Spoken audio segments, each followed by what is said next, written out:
Technical foul. Yeah. Hey guys, what is up? Welcome to another episode of Teed Up. I'm David. I'm Justin. As always, we appreciate you tuning in. We hope everyone's doing well. We're back. We're back and we're better than ever. We're back right just in time for the playoffs.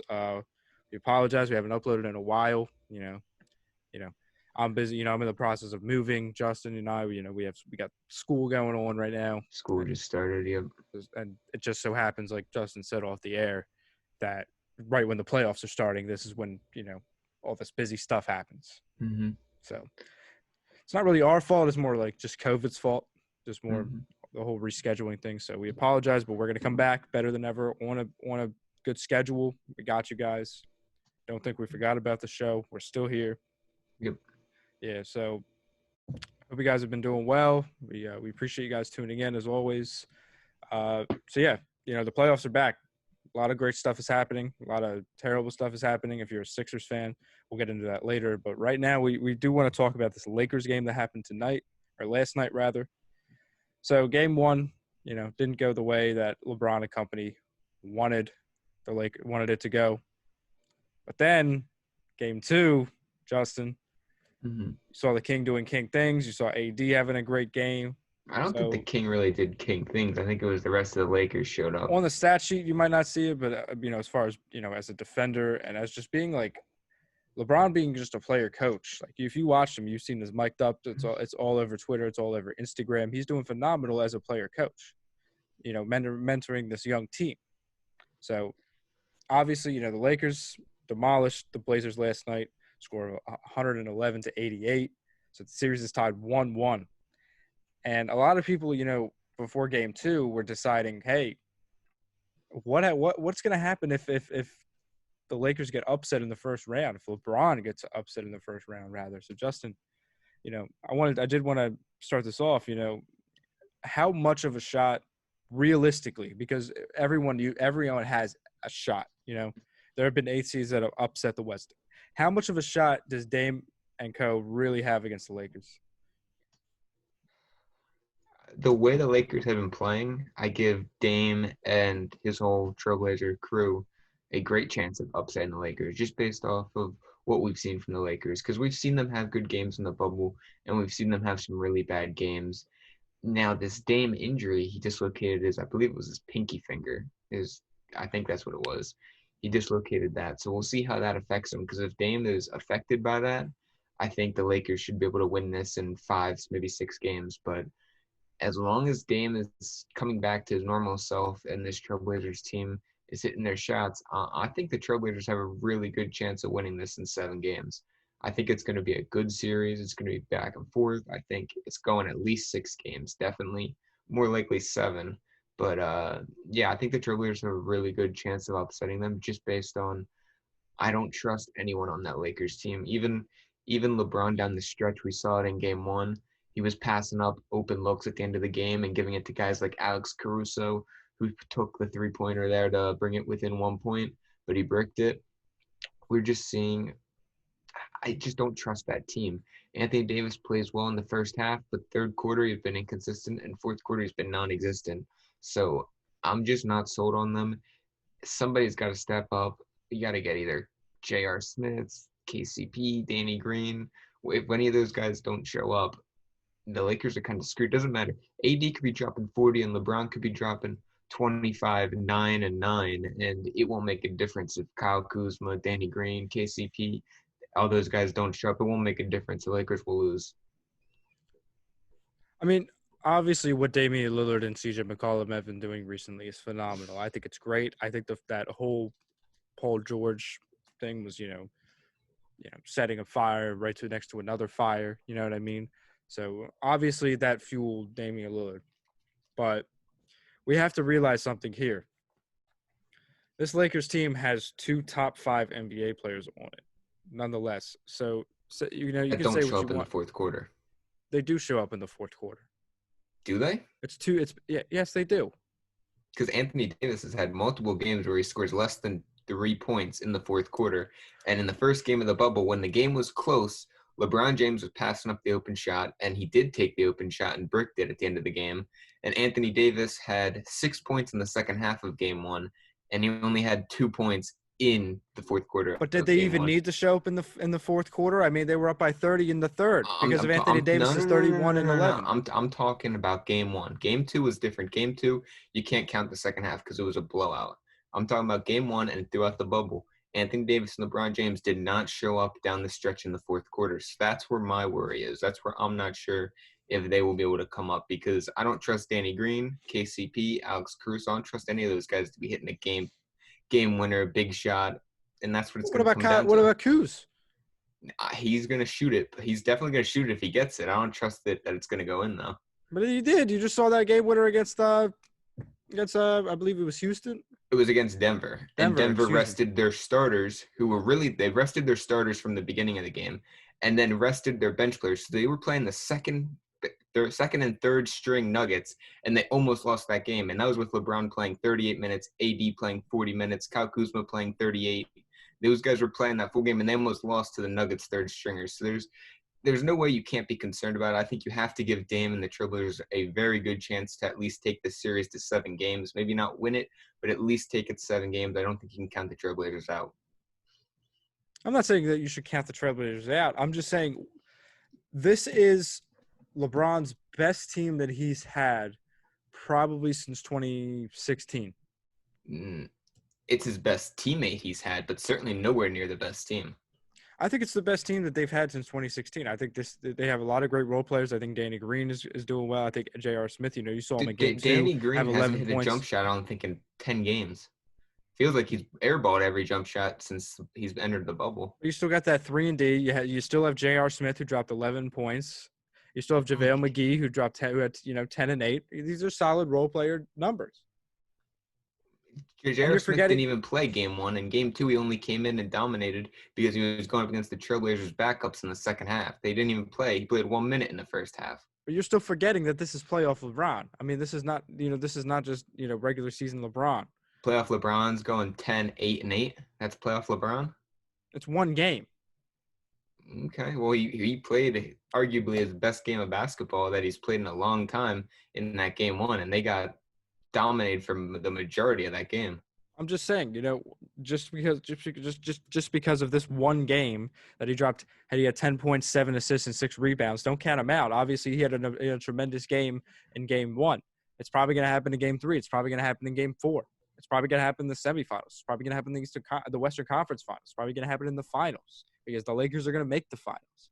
And even if he doesn't do well, obviously you saw Anthony Davis. You saw Anthony Davis step up and step up to the plate and drop 30 and 11. The Lakers will not – I'm saying it right now. The Lakers will not make it out of the second round. No way. Whether they lose to Portland or they lose to Houston, they will lose one of those games. And if they somehow make it, there's no way they beat the Clippers. So I'm just putting it out there right now. There's no way the Lakers make the finals. How do you know the Clippers are even going to make it? They're struggling against Dallas. You see what Dallas is doing? You see what Luka's been up to? Yeah, but that's a little different. That's a problem. That's because they haven't really gelled yet. They're just getting Trez and Lou back into the rotation. Right. They played well in the second half of that first game, so I'm not worried. We saw what the Raptors did last year with Kawhi. They lost the first game against the Magic, and it wasn't really that close. And they struggled a little bit against the 76ers. They got blown out. As you know, game 3 against the Sixers, they got blown out. It was 1-1 in the series. They got blown out by 30 points. They ended up coming back and winning that in game 7. So Kawhi's used to being that kind of guy that kind of gets counted out. So he gets blown out and can come back. So I would not be worried about the Clippers at all. LeBron's the same way.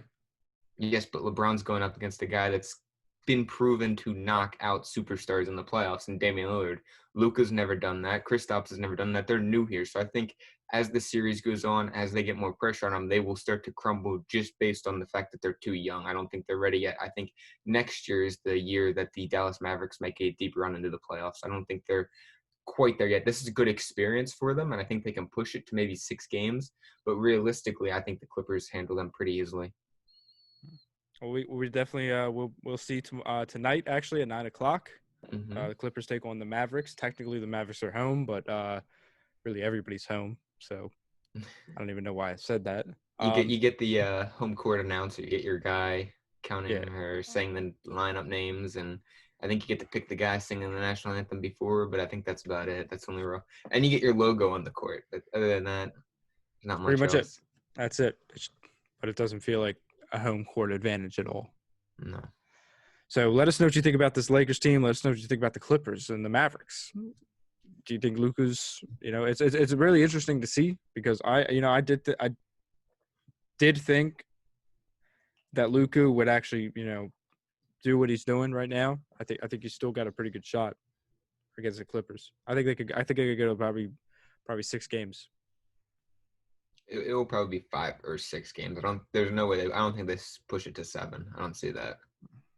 I'll tell you who's not going to 6 games though, and that's our beloved. Well, right now they're not beloved because I'm angry at them. We got to talk about these Sixers, Justin. Just a lot of just a heap of crap going on in the bubble with the Philadelphia 76ers. Mm-hmm. There's been a lot of problems. Obviously, they're down 2-0 against the Celtics. They're against our rival, but they always kick our ass. So can we even Joel call them Embiid the quote rival? right there. What? That's what Joel Embiid said. Yeah, exactly. That's exactly what Embiid said. Embiid's frustrated. Simmons is gone. He's not gone, but I mean he's injured. Tobias is making $180 million and he's not playing like it because he's To shot drop 3 for 12 12. points. It's Mm-hmm. ridiculous. It is ridiculous what's been happening with this Sixers. This was a team that was projected to be at least third in the East. They dropped to 5. They're down 2-0, get demolished in both games. Mm-hmm. It's ridiculous. No, It's absolutely ridiculous.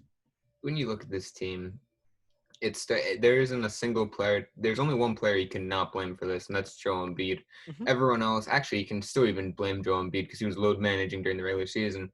But outside Joel and Ben, everybody, and I'm talking from coaching staff to front office, even ownership, I want everyone out. I don't want a single person returning to this organization other than Joel and Ben. Those are the only two. Even Matisse. Matisse is so overrated by Sixers fans. He's really not that good. He's just a 3-and-D player with no 3, so he's just a D player, and he can't really do that well because he just fouls the whole time. So I'm really not impressed with him. He's got potential, but you got to trade him to get rid of Tobias's or Horford's contract. Elton Brand built a team that could have success in 1980, but we're not in 1980. We're in 2020, and you need the three-point shot. You need perimeter playmaking. You need perimeter shooting, and the Sixers have absolutely none of that. You have nothing there. And people on Twitter are just so dumb because they keep saying, oh, it's Brett Brown's fault. Brett Brown isn't getting the ball to Joel Embiid in the post. They give the ball to Joel Embiid in the post, but there's nothing to do because they start double and triple teaming Joel, and there's nowhere for him to go. And the shooters on the outside can't hit the jump shot when he passes it out. It's just a brick. So there's nothing to do. Like, yes, they should fire Brett Brown. That's fairly obvious, but that's not the issue. It's really not. He's a fine coach.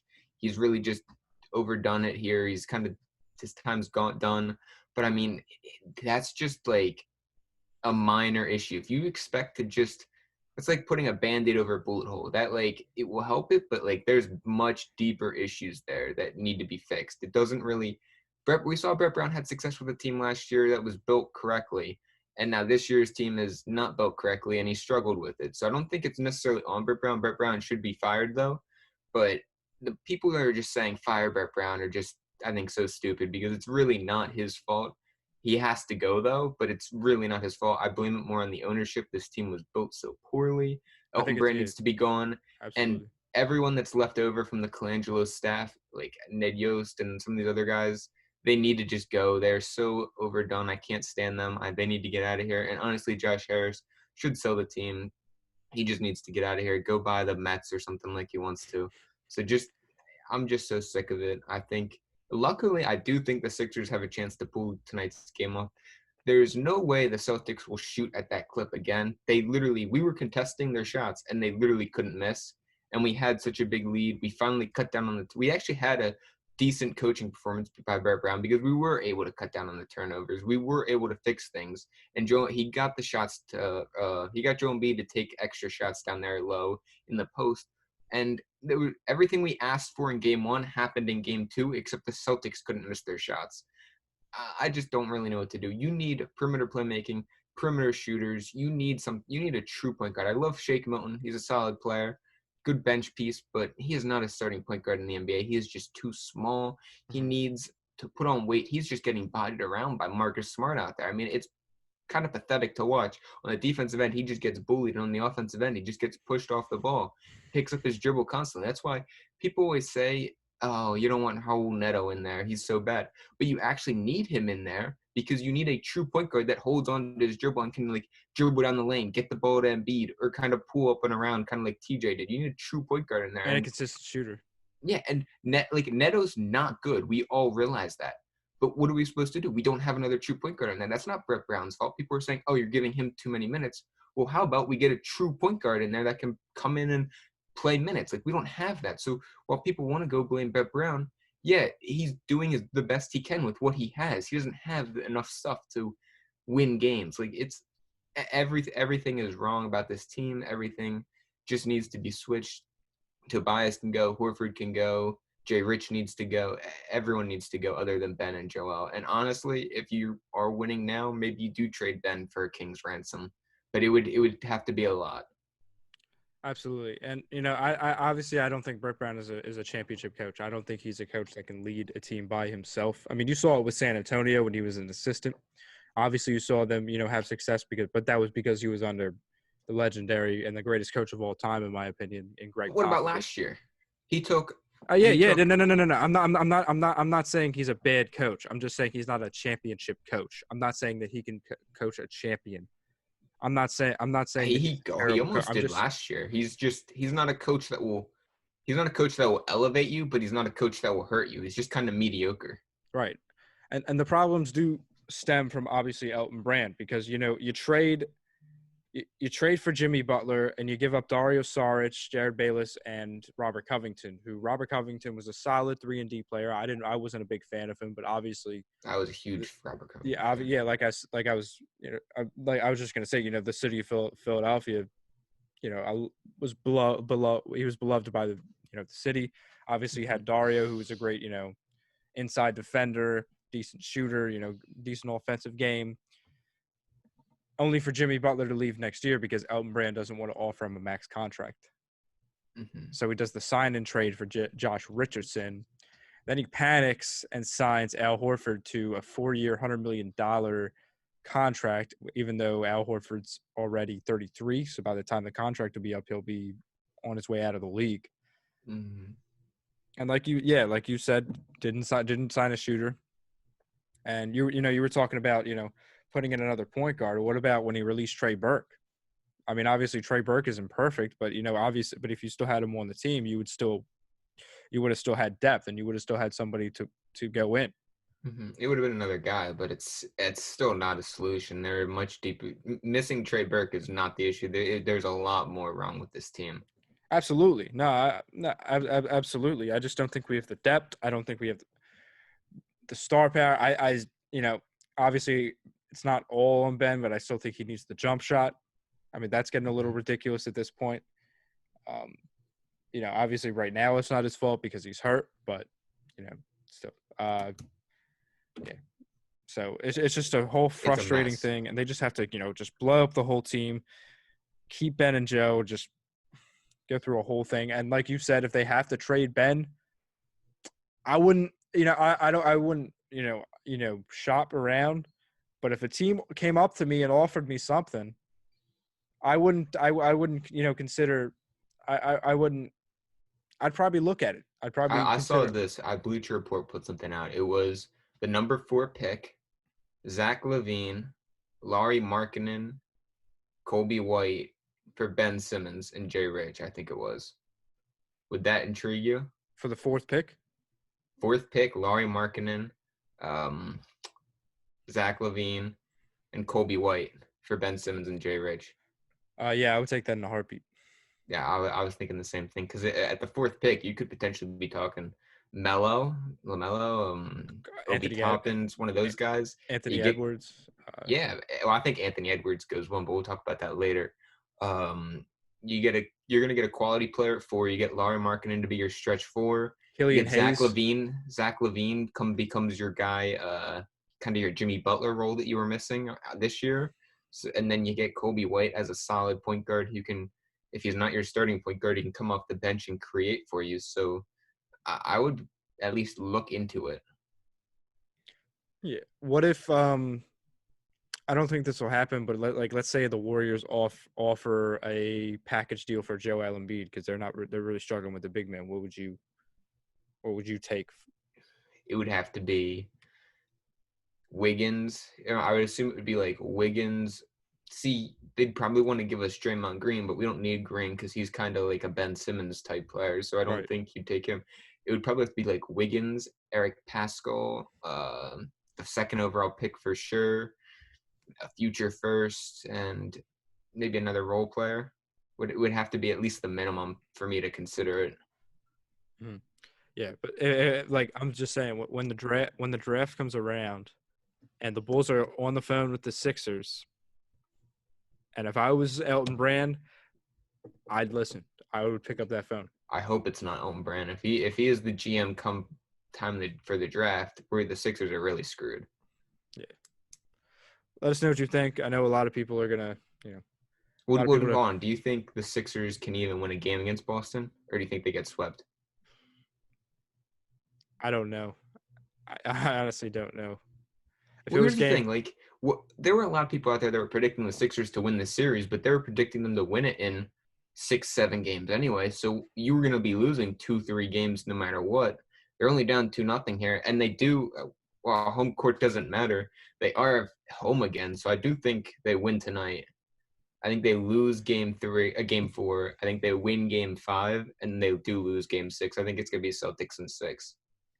here's the thing though, like it makes so much more of like an impact, like mentally, just being down 2-0 rather than it being 1-1 or 2-1, for Mm-hmm. example. Being down Oh, for 2-0 sure. just takes a toll.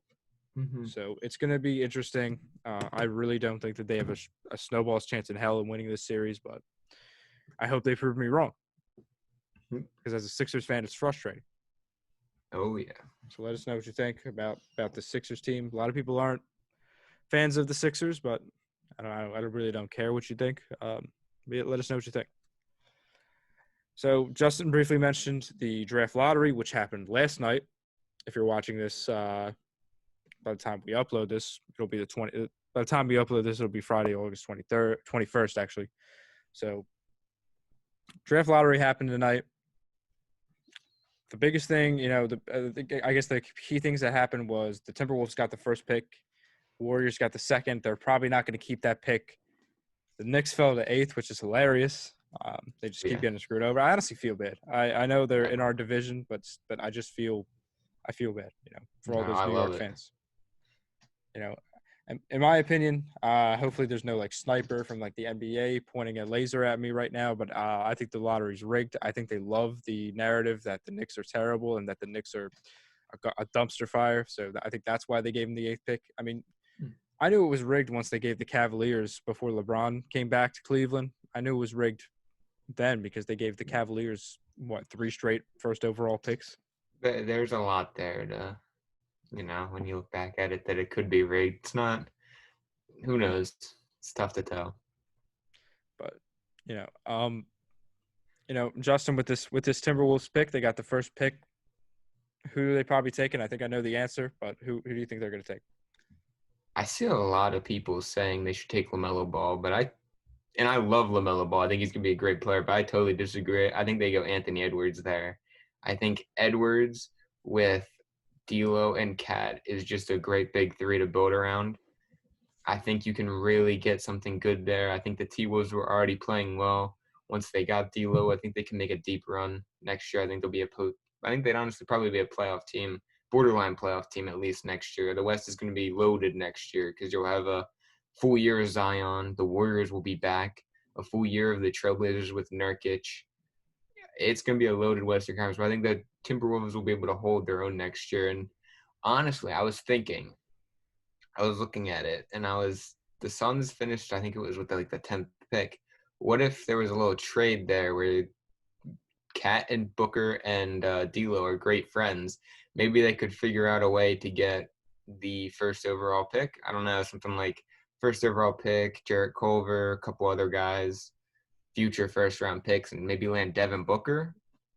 I don't know. It's not something like that. It's either going to be. I don't think they take LaMelo Ball. I don't think LaMelo can fit with D'Lo there. I think that's a bad combo. I think you have to go with Anthony Edwards if you stay number one. If not, I would look into trading it for Devin Booker if it's possible. But the way the Suns were playing, and I don't know if the Suns will be willing to give up Devin Booker. But if you can trade the first overall pick, Jarrett Culver, a couple of those other young guys there, along with future draft picks, I think you at least have a chance at landing Devin Booker. Mm-hmm. I think, yeah, I agree with you. I don't think LaMelo Ball is going to be first. I think he's kind of all hype. I think he's super overrated. I don't think he's worth being the first overall pick. I think he's a cherry picker. I don't think he's a good defender. You know, I haven't really watched what he did overseas. This is just what I see from Chino Hills. Maybe he's matured his game. I don't know. I don't really watch overseas basketball that much. But when I watched, his games at Chino Hills, I wasn't a big fan. That 90-point game that he had, most of it was cherry picking. So I don't think he'll go first overall. I think they'll probably go with a guy like maybe Anthony Edwards. Maybe they'll go with Killian Hayes. Because I he's think got. Edwards. I think they'll go Edwards.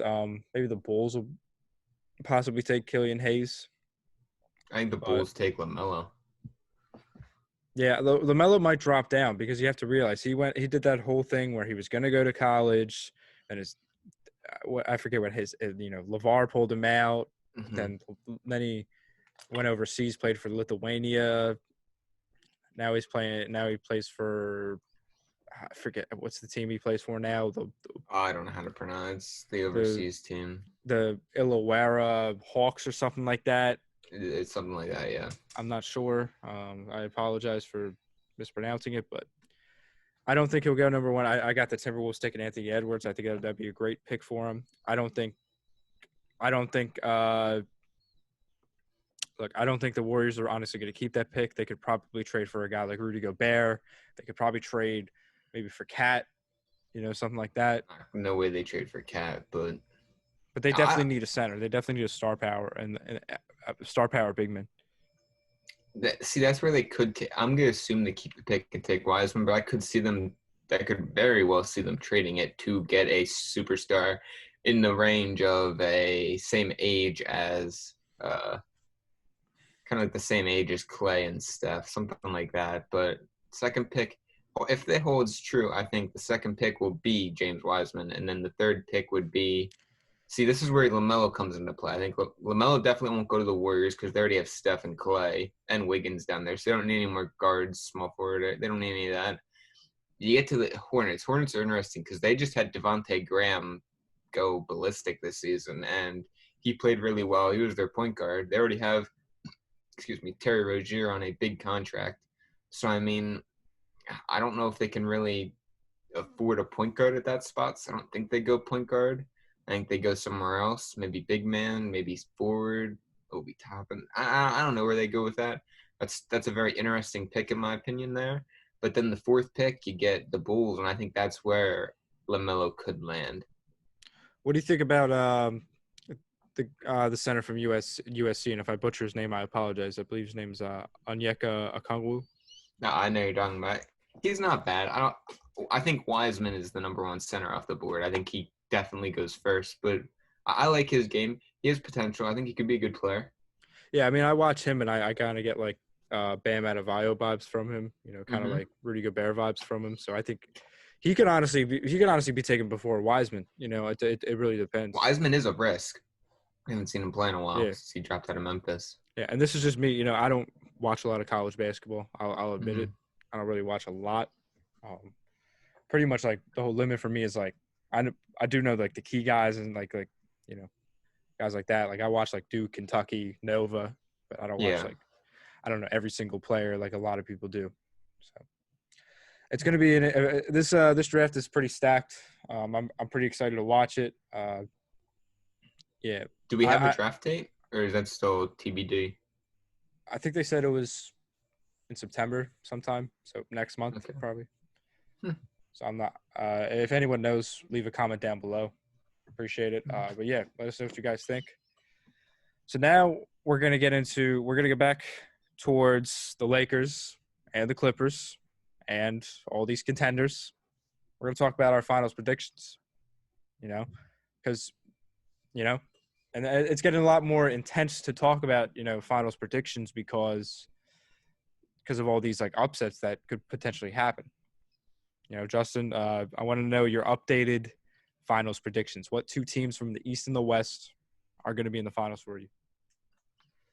So my Western Conference Finals is going to be the Los Angeles Clippers against the Houston Rockets. I think the Rockets will upset the Lakers in the second round, meaning they will be in the finals. And in the East, I have the Toronto Raptors and I have the Miami Heat. I think the Miami Heat upset the Bucks in the second round. So those are my little upsets that I think both one seeds do lose in the second round, which is going to be shocking. It would be pretty shocking, but I do think it can happen.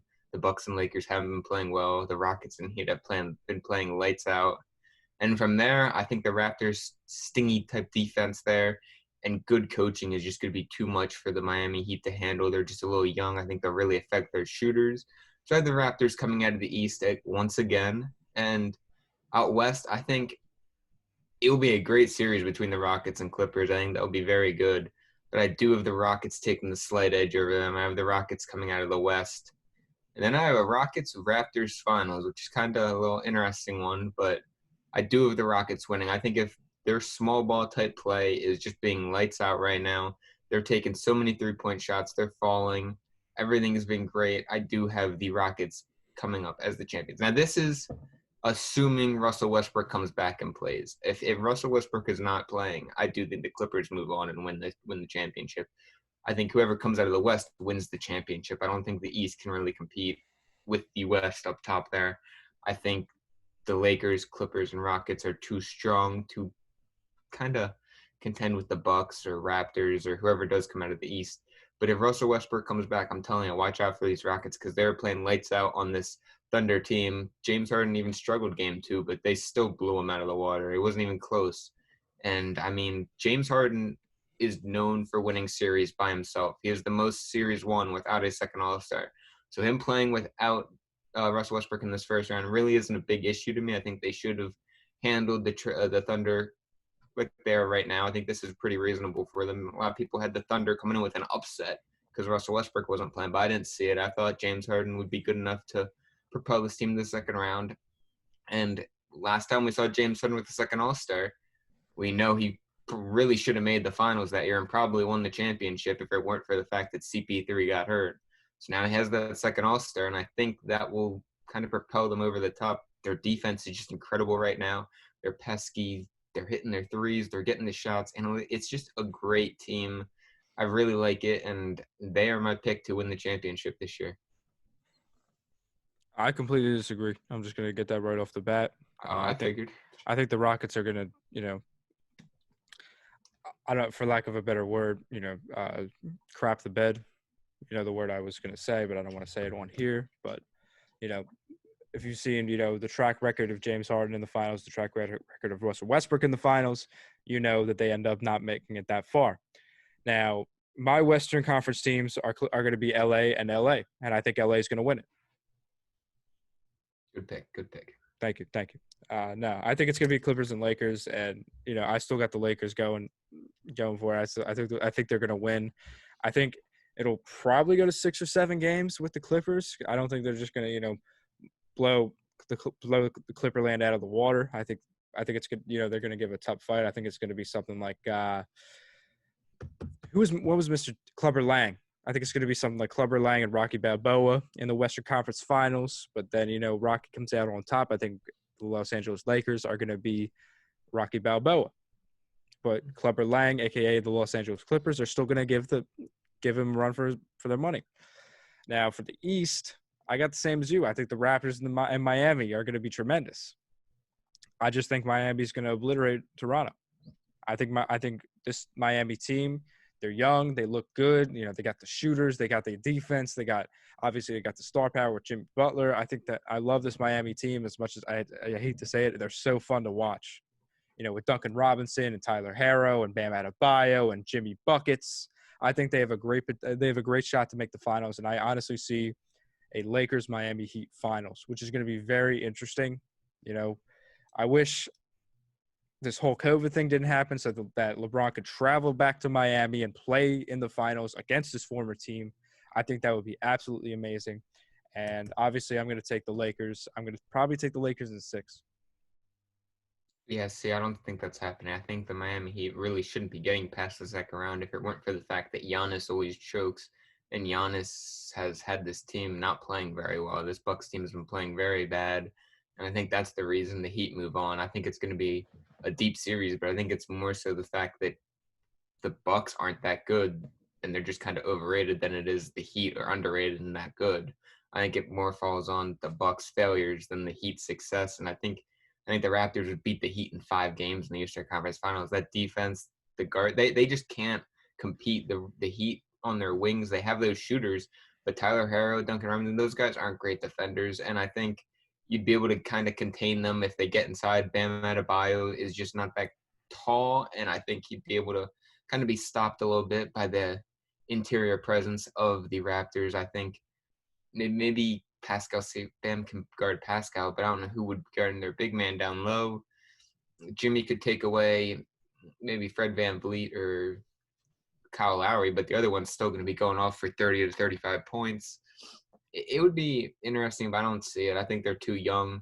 I think they'd kind of crack under the pressure there, and I just think the Raptors are more experienced, better coached, and their defense is just insane. And I think the 2 best defensive teams in the bubble have been the Raptors and the Houston Rockets, and that's the reasons why I have them going to the finals. I think defense wins championships, and that's why I have them in the finals.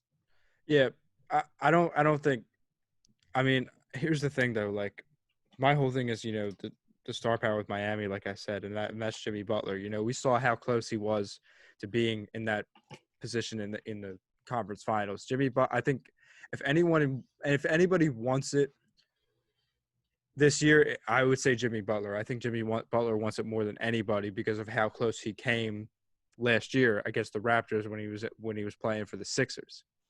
And of course, Brett Brown had to ruin that for everybody in Philadelphia, but we already discussed that.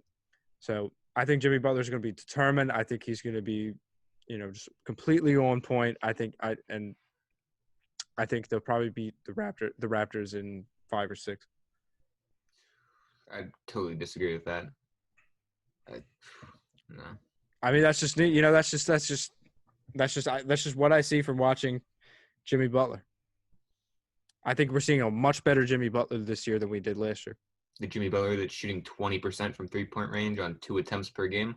He's still an amazing defender. He's still amazing mid-range. He's still got that. He can still drive. He can still pass. He's a good playmaker. His numbers have actually decreased. So I don't think he's playing better. He's just winning more basketball games. But that's a different story. That's just a different system. But yeah, his numbers actually have decreased a little bit. So I wouldn't necessarily say that. But he's a good player. I like him. I mean, I wish he was still on the Sixers. But I mean, I disagree with that. I think the Heat only get there because the Bucks stink and are just overrated. It has nothing to do with the Heat being good.